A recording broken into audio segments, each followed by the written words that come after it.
I feel like I'm losing my mind from the way my husband just reacted to me. My female 38 husband, male 42 of 20 years, is obsessed with hunting. He picked up the hobby about 8 to 9 years ago. Every fall, I can count on him being out hunting pretty much any time he can.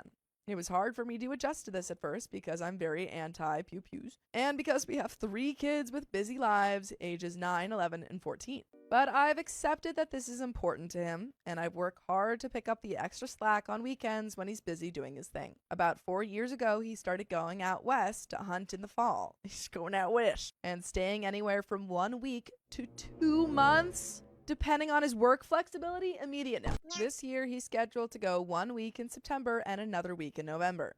No big deal, I handled the kids solo most of the time anyway, clearly, and there were no major things planned that he would miss. This summer, my 11-year-old started having anxiety about being away from home overnight. She actually had 2 panic attacks on different occasions, and I'm working with her and her doctor on coping mechanisms. It's been difficult and really overwhelming as a mom. My husband really hasn't engaged in it at all.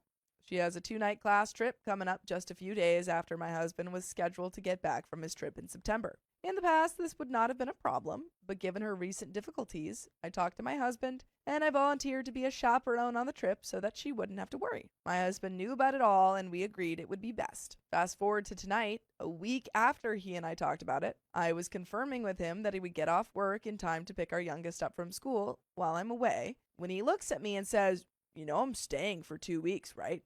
I requested another week off leave, and it got approved. I think my mouth actually dropped open. I pulled up our shared calendar, and it was showing the old dates.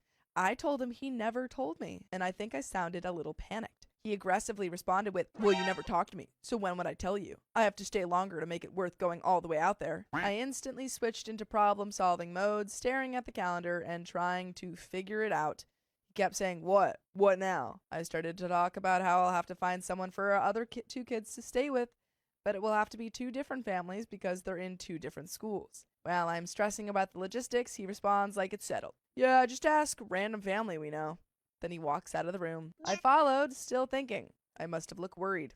Maybe that's what prompted him to say, "What did I do now? You're always mad at me." I honestly didn't even shoo him out. I wanted to be mad, but I know better than to lose my temper when he pulls stuff like this anymore. So he was reacting to just my stress over trying to solve the problem. I feel like I'm crazy. How am I the bad guy in this story? You're not. I'm tucking the kids into bed now, and I don't even want to go to my bed tonight because I'll have to rehash this again when I see him, I'm sure. It's one thing to be so insensitive that you schedule being away from home for an extra week when you're supposed to watch your kids without telling anyone, but it's even worse when you add in guilt tripping your partner over it somehow.